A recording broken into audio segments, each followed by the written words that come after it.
Hello, it's Doris with Aldi Books. Now, the question of the day seems to be, are there going to be any more mid-month book bash vlogs this month? Wow, that was hard to say.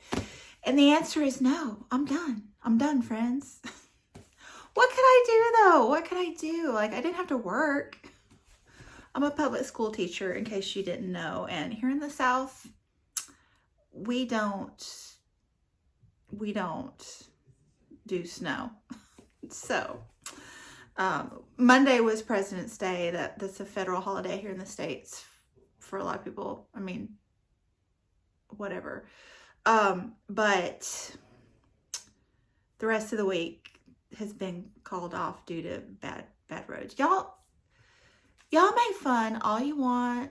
Like, it's funny, I know, but for real, you don't want us driving. You don't want us driving. Like, you don't want me driving. Anyway. So we're here to do a February mid-month wrap up today. Yes. Right over there, I'm getting better at this. Right over there are all the books that I have read thus far in February, and it's a lot. I'm proud. It needs to be a lot because I fell victim to Book Outlet yet again. I know it's like 3 hauls already this year, but who's counting? I am. So yes, that makes 22 books that I need to read in February to break even. So a lot of those are quickie reads, but there's no shame in that game. I've got some hefty ones here in the currently reading stack. So yeah, I've hauled 22. I already said that. And I've read 17. Wow. 15 of which came off my bookshelves. And then there was also a DNF. Sean's gonna like that. A bail. So what did I say? 17 minus 2 is 15, plus 1 is 16. And 16 from 22 is 6. Is that right? I need to read 6 more books this month. I can do this. I can do this. So yeah. Anyway, currently reading. I'm still reading The Eighth Life by Nino Hartishvili, translated by Charlotte Collins and Ruth Martin. And I've been reading this since early January, but I would like to reiterate that the slowness of the reading is in no way reflective of the enjoyment of the reading. I'm enjoying this tremendously, and also reading it slowly is not affecting my enjoyment. So there's that. And then today I am starting a couple for Black History Month. So The Black Cabinet, The Untold Story of African Americans and Politics During the Age of Roosevelt by Joel Watts. I actually did read the prologue of this and really enjoyed the writing style. It was fast-paced and engrossing and kind of focusing in on things that just really piqued your interest or were important, or I felt that way anyway. It was the prologue, so you know it will, I'm sure, slow down as it gets into the details of the story, but I will keep you posted. This is yeah, Roosevelt. It said Roosevelt. It's the Franklin Roosevelt. Yes, because Eleanor. Anyway. And then The Home Place, Memoirs of a Colored Man's Love Affair with Nature by J. Drew Lanham. We're reading this one for the Book Naturalist Book Club on Instagram and Twitter. And our first check-in for this is tomorrow. So, yay. This is about an ornithologist professor, I think, in South Carolina. So, I know I'm going to love that.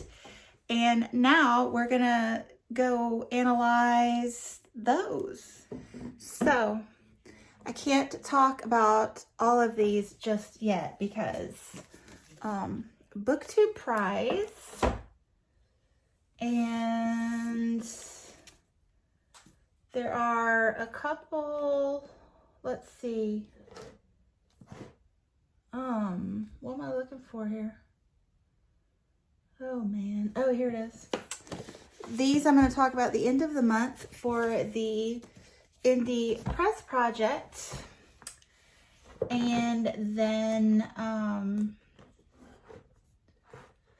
all of the Cuba ones I am going to wait and talk about in a designated Cuba post.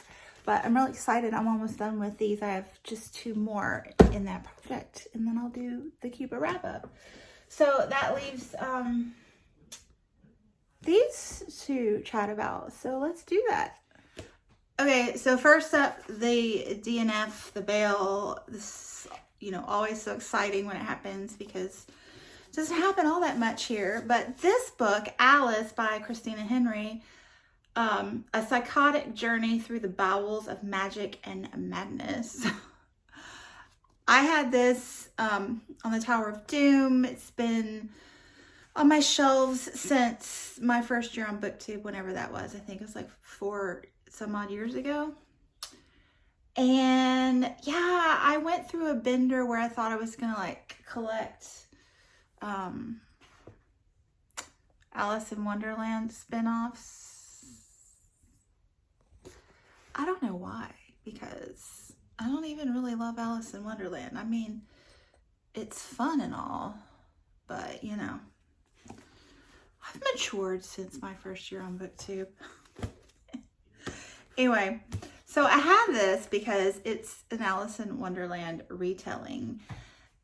And yeah, so I started reading it, and it's like a somewhat of a fantasy world, I guess.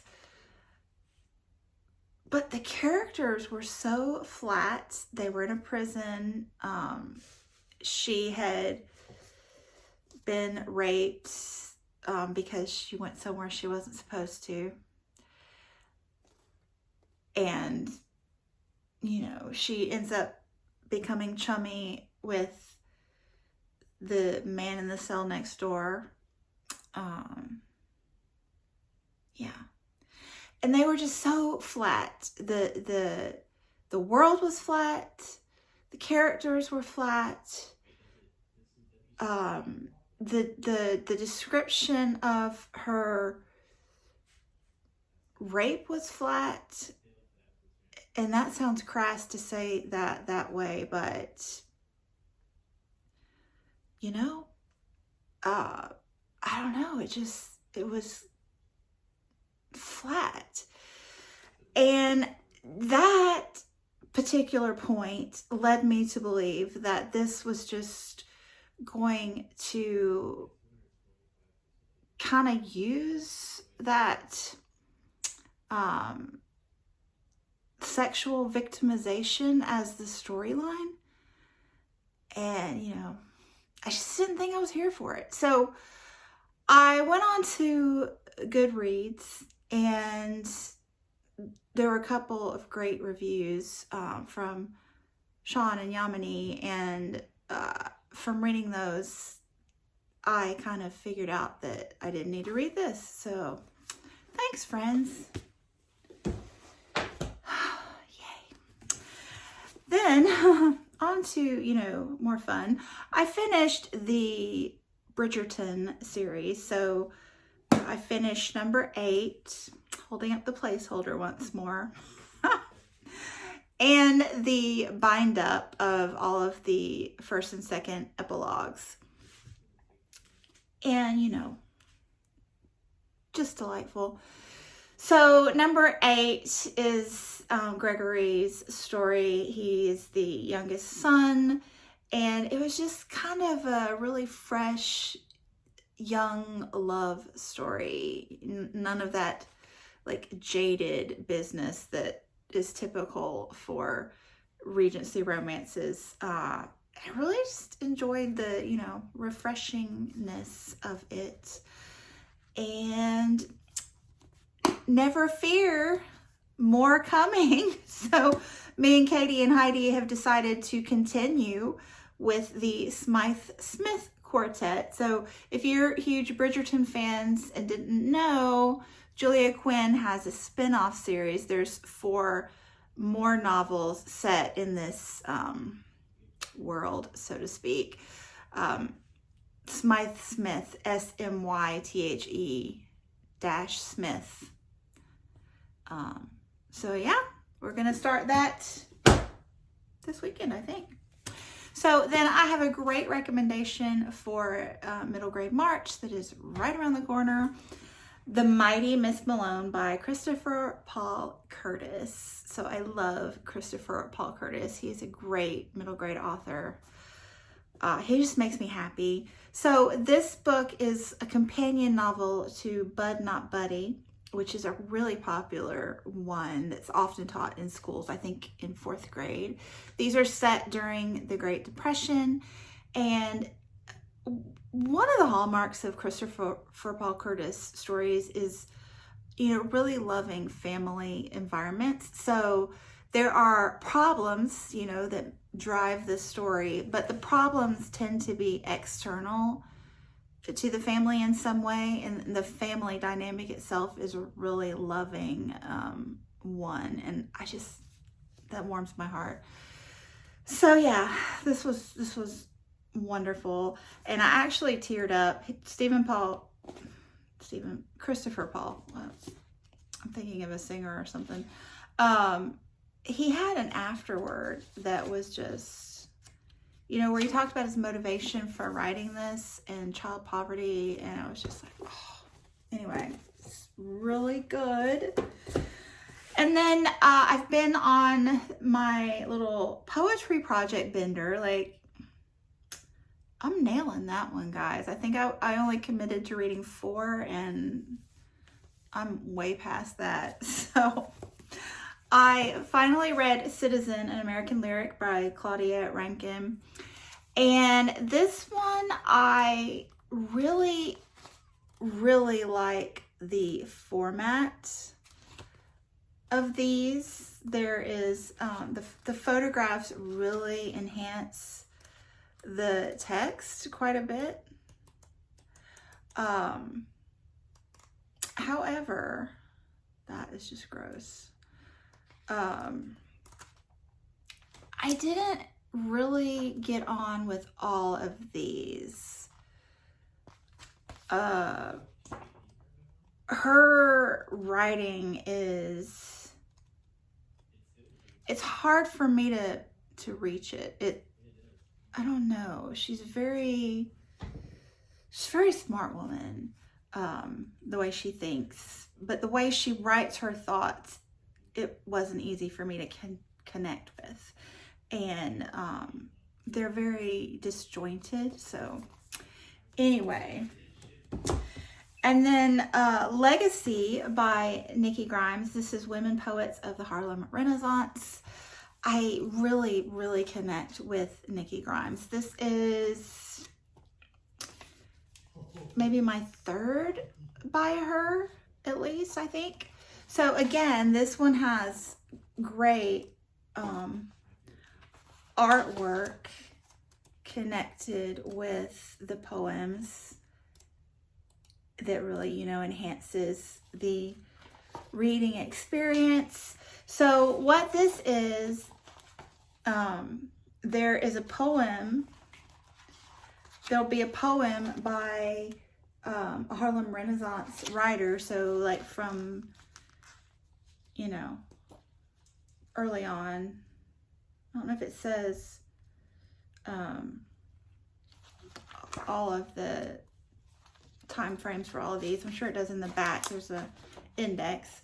But then she will do something called the Golden Spade poem, where she takes one line from the original poem and writes her own poem based on the theme, and each line of her poem ends with a word from the original poem. And, you know, they just really were beautiful. I enjoyed them a lot, so would highly recommend that. And then dear sweet awesome Stephanie sent me a book, Kaibyo, The Supernatural Cats of Japan by Zach Davison.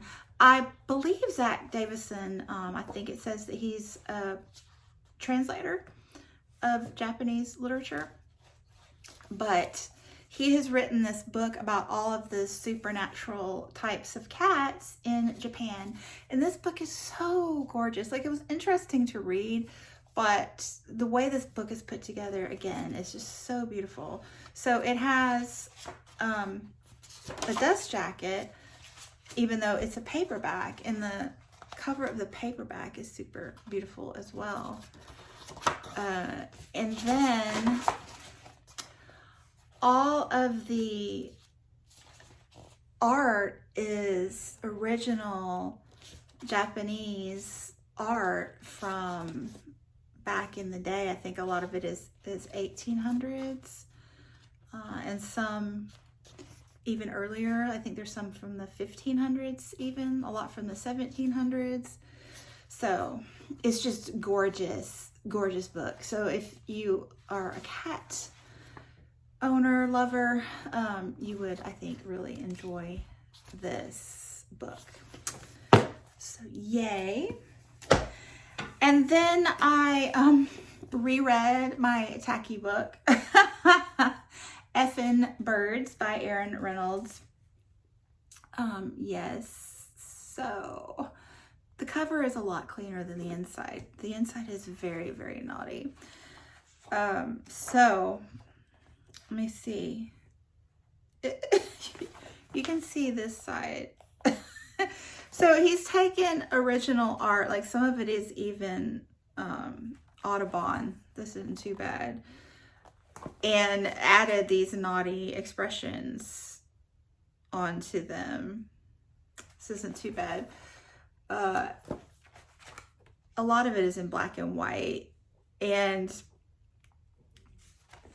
it just makes me laugh so hard, so hard. Anyway, sorry. Perhaps you didn't know that about me.